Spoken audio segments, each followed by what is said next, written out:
Hello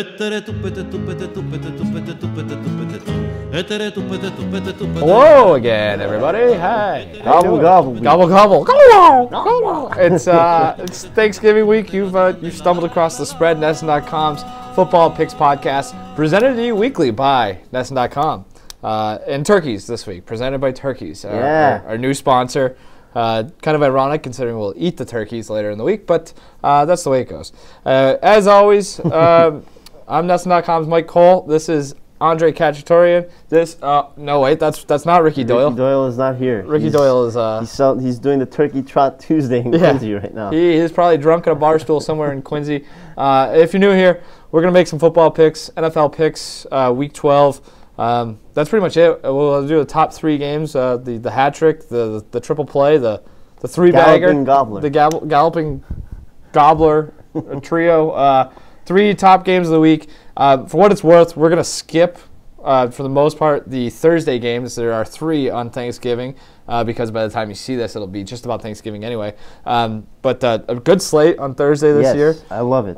Really good slate. We'll get into the three top games. We'll do a little locks, upsets, get a prop bet, maybe some show and tell. We'll get you out of here. So, Andre, why don't you update us on the standings? Standings. Last week, another solid week for Ricky Doyle as he heads to vacation with a 7-5-2 record at Week 11, and that propels him to first place in the standings. I went 6-6-2, not bad, and Mike 5-7-2, also not bad, but sinking deeper into the abyss. You're now 8 games behind first place, 7 games behind me.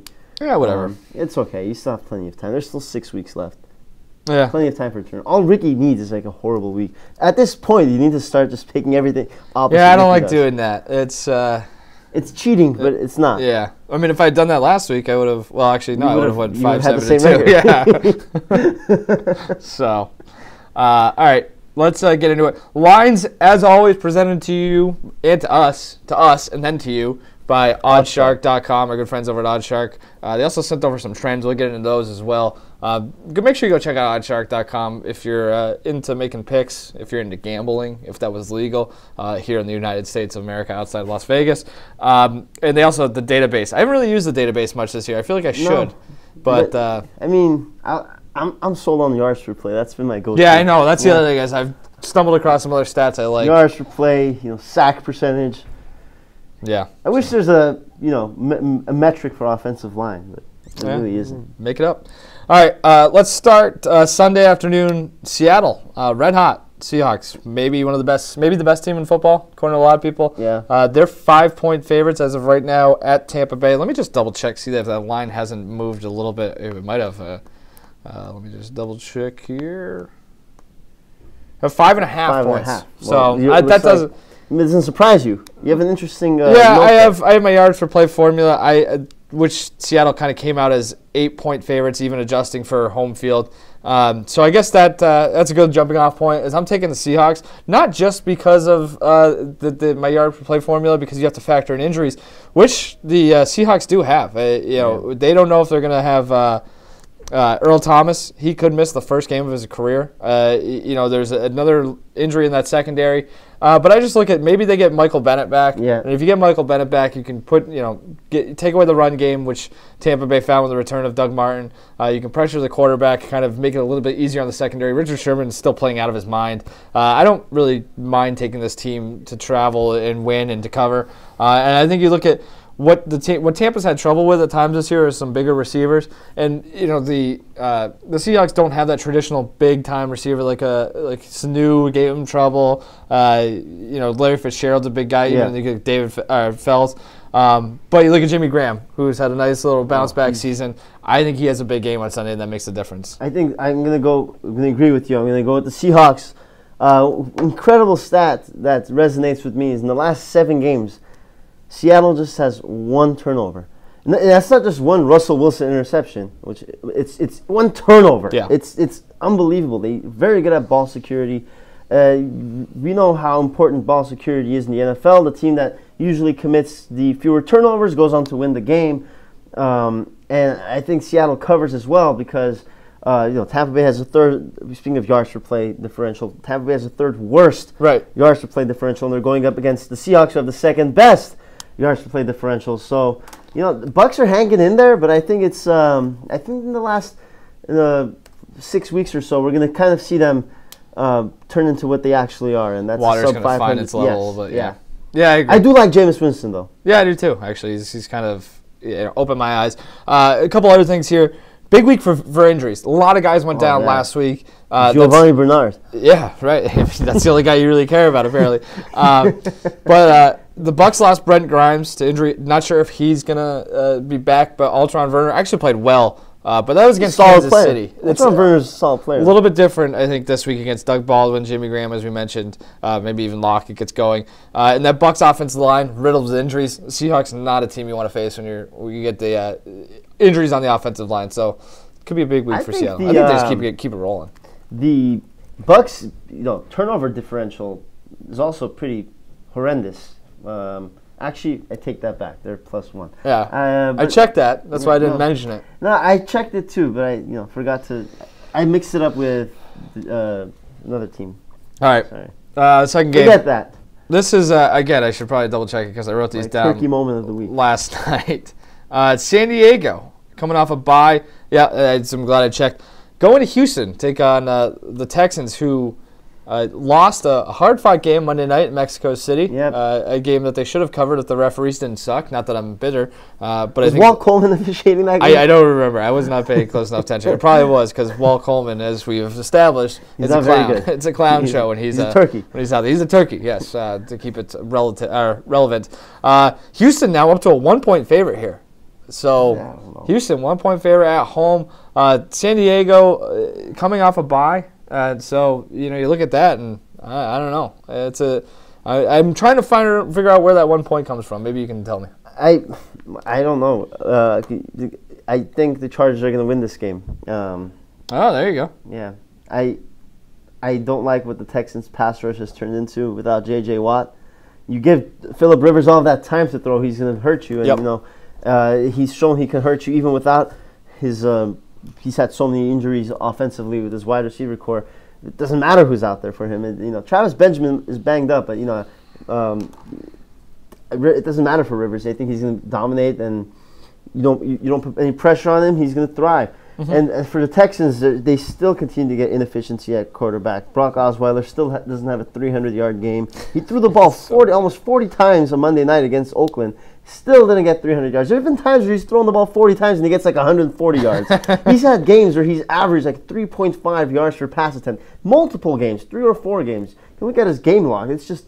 It's garbage. Garbage, yeah. And, the Chargers have somewhat of a pass rush, especially now with Joey Bosa.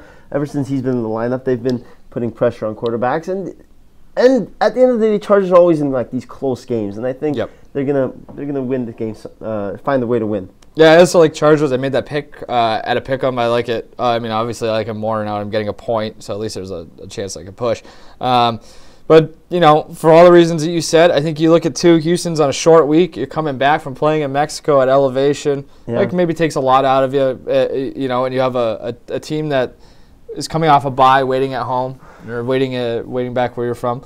So I like that. Again, I think it's all about trying to make Brock Osweiler beat you. How do you do that? You take away the run game. Houston's run game ranked 4th in yards per game this year, while San Diego's rush defense ranked 5th in yards allowed per game. So I like San Diego to take away the run game, or at least somewhat neutralize it and put Brock Osweiler in a position where he's got to score points. I just don't see how they're going to do it. And, I like that San Diego team a little bit. Yeah, and the Texans, they have a -6 turnover differential. They're not pretty good at... San Diego's not much better. But they force a lot of turnovers. It's true, they do. They do force a lot. And a lot of those turnovers that San Diego had were fumbles. And like I said, that was the week when I came out here, it was like 3 weeks ago, I said, I feel like those fumbles are going to regress to the mean for the Chargers. They haven't fumbled the ball since. Wow. So it's Phillip Rivers did throw 4 interceptions against the Dolphins. Yeah, that's probably skewing the numbers a little bit. And I don't know what that was. It was a clunker of a game. He lost in the game. He threw that pick to Brent Grimes. And was it Brent Grimes? No. It wouldn't be Brent Grimes. Maybe Grimes last year or 2 years ago it would have been Brent Grimes. It was a guy who was it? It was a guy in the Dolphins. You're just not helping yourself here. I'll figure it out. You're going to look it up now. Yeah. So I'm going to wait for you to look this up? Yeah. All right. Anyway. As we wait. This is box terrible. score's taking a while to load. This is terrible. It was. It started with a G. I remember that. Miko Grimes. Was it Miko Grimes, Brent's wife? Was the it? outspoken? No. No. Jesus. This is terrible. Hold on. Look at this. Kiko Alonso. That is not Kiko anywhere Alonso. close to Brent Grimes. No, it wasn't. Interesting names. Kiko and Grimes. That's terrible. All right, third of the three-pack, whatever we're calling it. Kansas City at Denver, big Sunday night AFC West showdown. Oh, this is a horrible game. A horrible game. Yeah, it's a horrible game to pick. It's going to be an exciting game to watch. I was gonna say it's a nice way to end your holiday weekend after dealing with the children and the family. That's never fun. But Kansas City, Denver 3.5-point favorites coming off the bye, if I'm not mistaken. Kansas City losing to Tampa Bay, as we kind of already touched. Denver 3.5-point favorites here. That's a tough one. I'm double checking on this line to see if it's moved at all. It's actually down to 3. So you didn't even remember it was Kiko Alonso either. So I don't know why. At least I didn't pretend to know who it was. I said Brent Grimes. I immediately knew it wasn't Brent Grimes. I know, but I just at least was. I'm not going to get into it. Or whatever. Changing. Yeah, make your pick. Oh, Chiefs Chargers. Oh, I don't care what you think about this, but I'm gonna go picking this game under one condition. One condition needs to be having Marcus Peters and D Ford both need to play. If they both play, I'm going to go with the Chiefs in this one. You saw how noticeable Peters' absence was against the Bucs.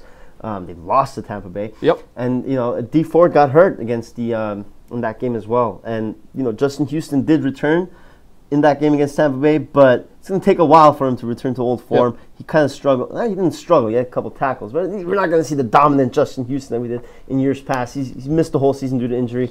So I really need Peters and Ford to play for the Chiefs to win this game. If they don't, Alex Smith better have one hell of a game because that Broncos pass rush is going to be lethal. They get to the quarterback really well, and Alex Smith isn't the type of quarterback to make turnovers, but against that Broncos defense, on the road, you have to imagine Talib is going to be back as well. Yeah. You have to imagine that they might force a few turnovers against Alex Smith. So it's all dependent on D Ford. I want to say Brent Grimes again. I don't know why. It's all dependent on D Ford and Marcus Peters. And you know what?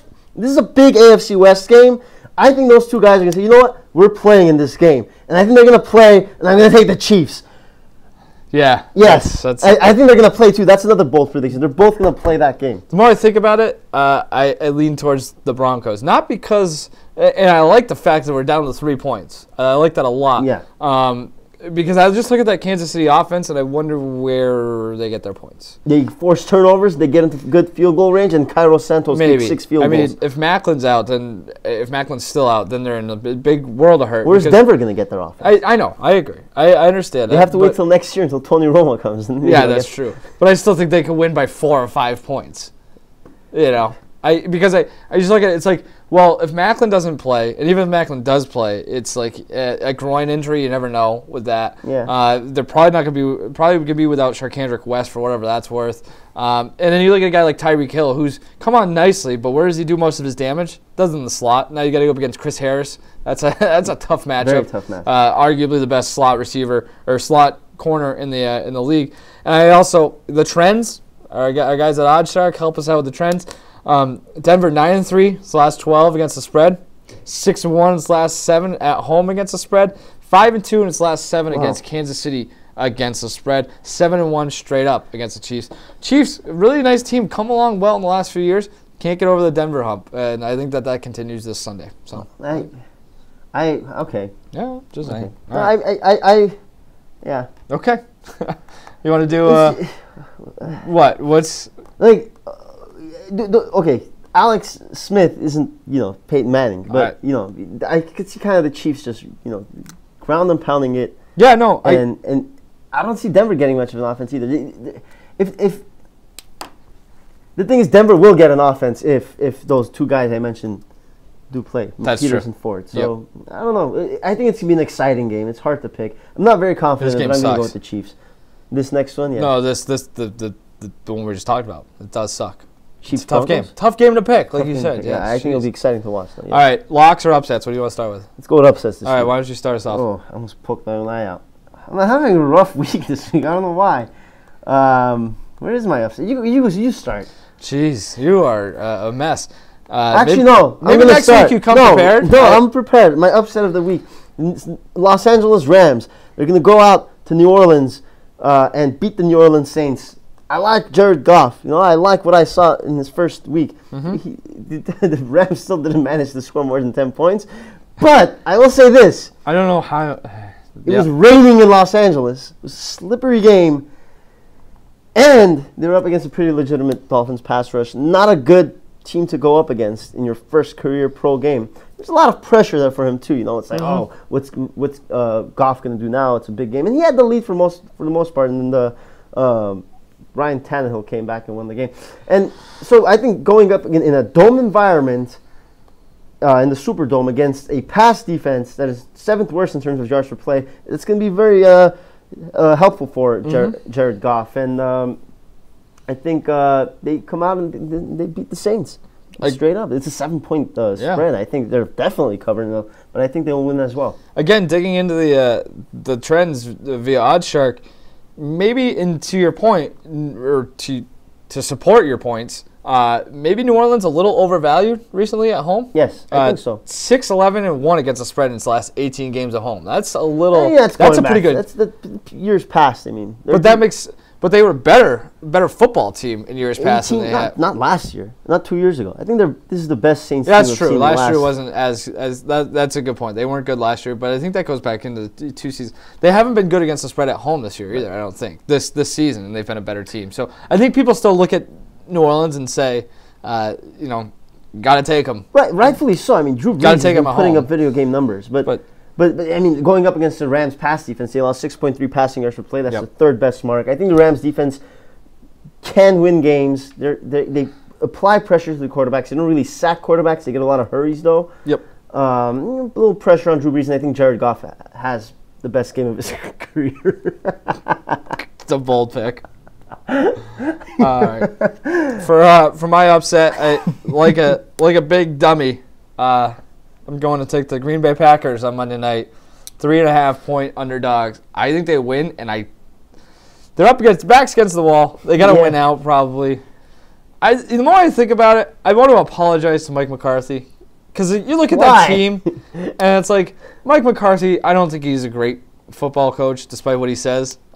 He's a highly successful NFL coach. He calls himself that. Right? Okay, dude. Yeah, sure. The record doesn't say it is, but there's been issues as that team. You go back to the Tennessee game, which I was at, which was the most miserable day of my life. It just felt very bad. And then the week before, slow starts. That's on the coach.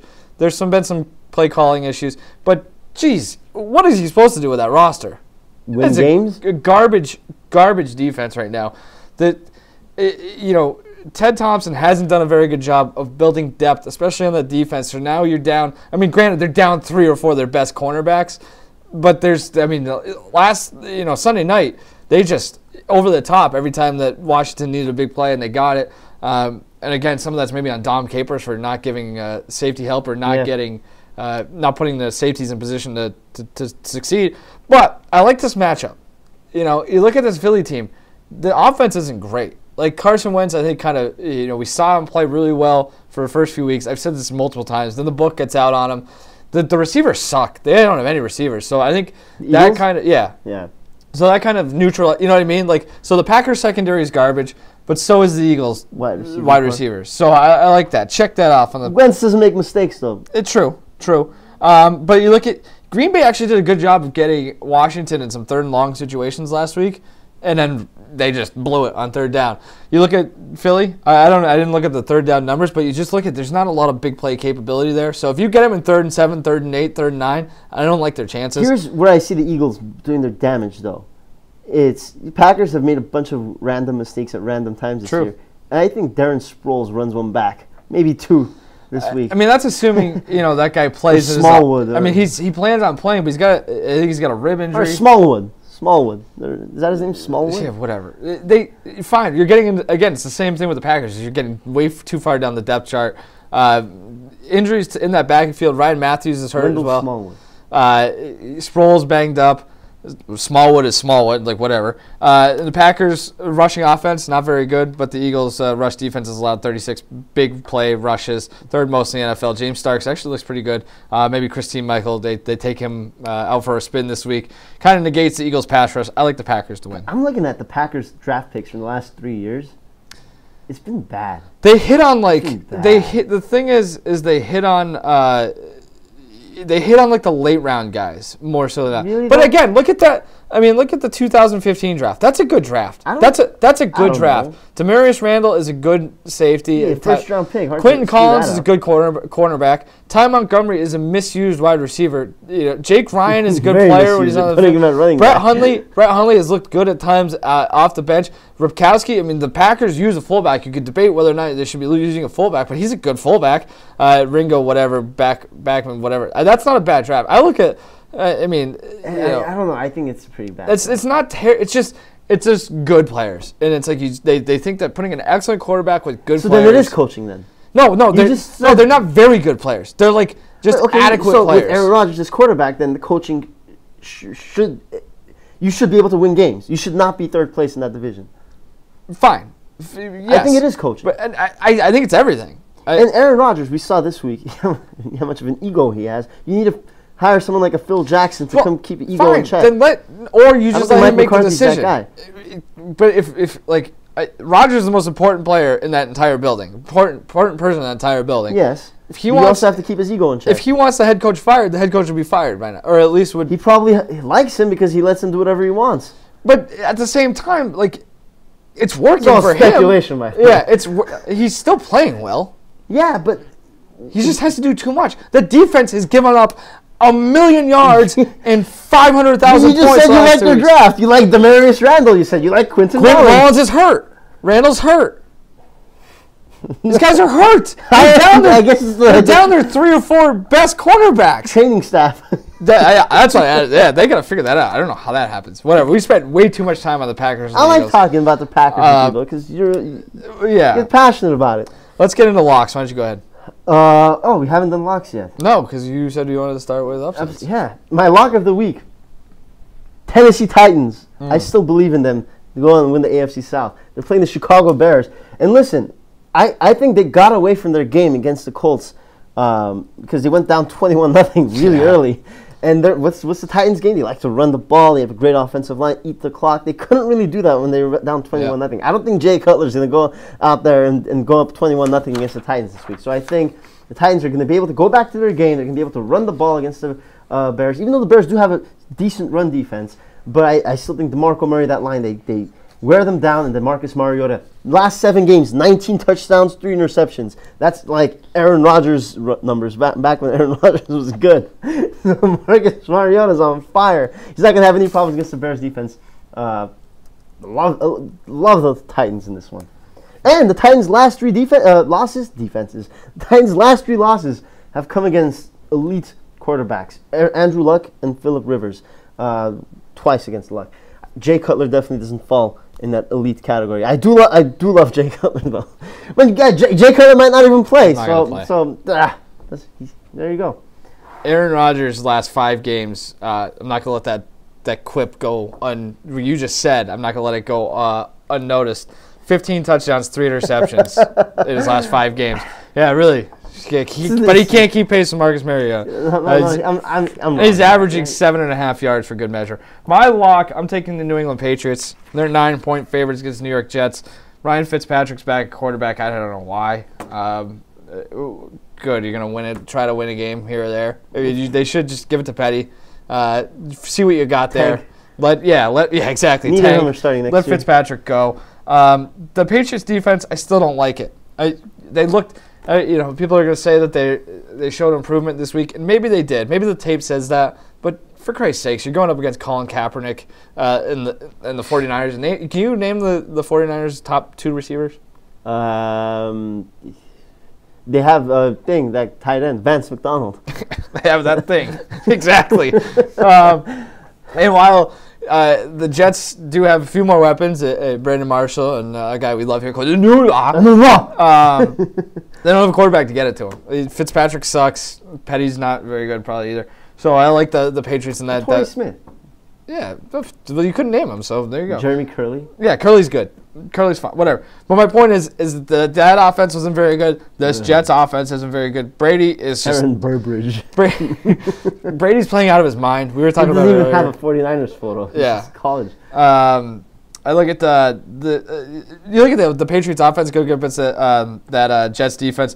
Jets can't pressure the quarterback. 19 sacks in the NFL. That's 22nd. Secondary is garbage now. This is going to be, I think, one of the ones where they just pick on Revis and make him be like, you're an old man. And again, Jets are 29th in yards after catch allowed.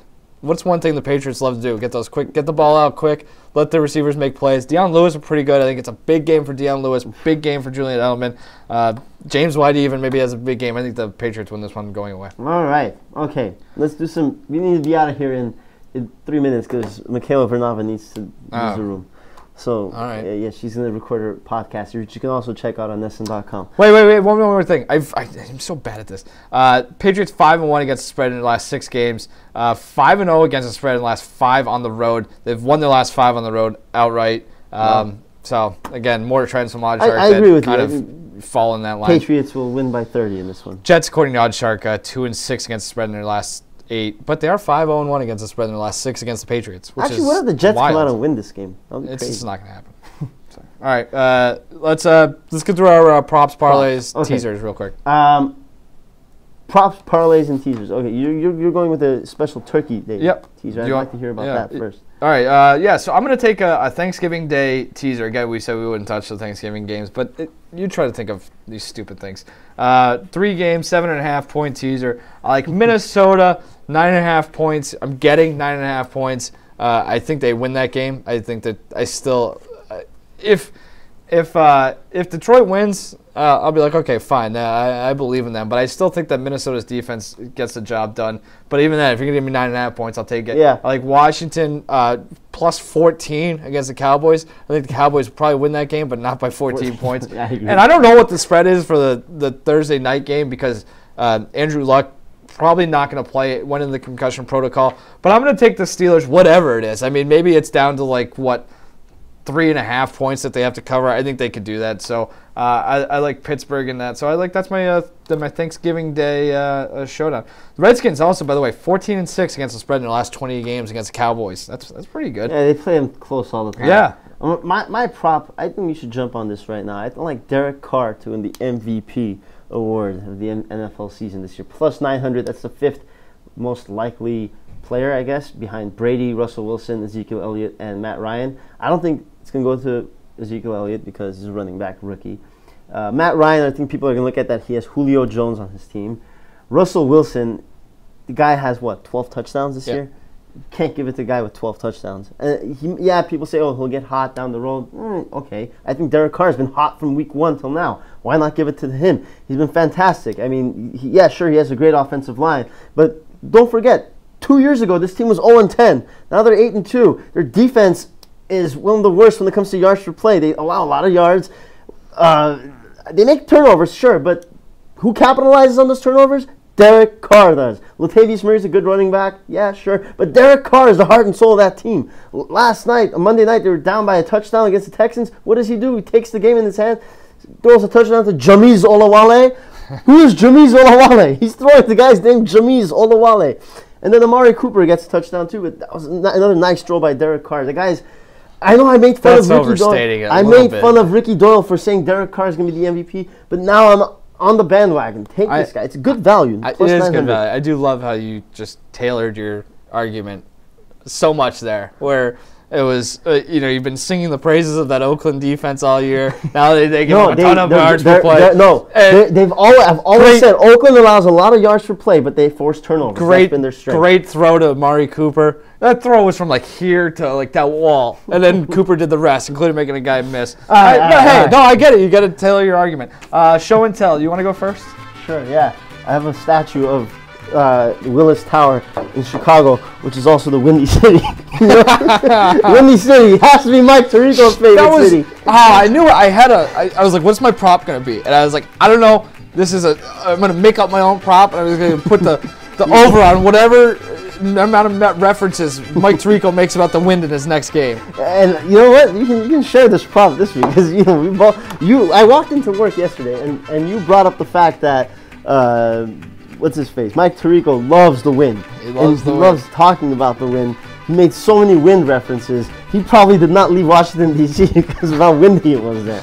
So it'll be interesting to see how many Wind references he makes inside the dome in Indianapolis on Thursday night. He might say the air conditioning is a problem here. Is there a draft in here? And we went back on Twitter and we looked at Mike Tirico. Does he have a history with Wind? We typed Mike Tirico Wind. Obsessed with the Wind. He's been talking about the Wind for 7 years now, folks. Keep it in mind, Mike Tirico Wind. Yeah, just loves the Wind. His favorite song is "The Wind" by the Zach Brown Band. I've got a 2-part show and tell this week, but it's going to take a little, interpretation. This right here, this piece of paper, this is the Bengals season. If I'm the Bengals, I take this. This is the season. I fold it up. I put it in an envelope, and I put it in my envelope, and I mail it in to wherever you mail things in. They should mail in the season injuries. I don't blame them if they mail it in. You lose Gio Bernard, you lose AJ Green, Drake Kirkpatrick's hurt. They're falling behind in that division. Just mail it in. Don't get anybody else hurt. It's okay. It's a bad season. It happens. It's a bummer. Marvin Lewis. See you later. Yeah. Well, no. Maybe Marvin Lewis saves his job because of the injuries, but just mail it in. Get a better draft pick. I think that's the thing. Mike Lombardi said that they could be the Cowboys of this year, where they have a bad season, get a good draft pick, get a good guy, and they're back next year. So mail it in, Bengals. Just take the rest of the year off. I'm also going to do that. You should have done that a few weeks ago. I should mail it in right now for the rest of the year myself. We're both mailing in right now, isn't it? Yeah, that's it. We're done. Caleb Vernava is kicking us out right now. We got to get out of here. It's a spread presented to you by Nesson.com. Big thanks, as always, to our friends at OddsShark for sending over some trends. I'm Mike Cole. That's Andre Kachtorian. That's Michaela Vernava. You should listen to her podcast as well, Between the Tackles. And then there you go. Yep, the two of us and the ghost of Ricky Doyle. We'll see you again next week. Yeah, see you later. Bye.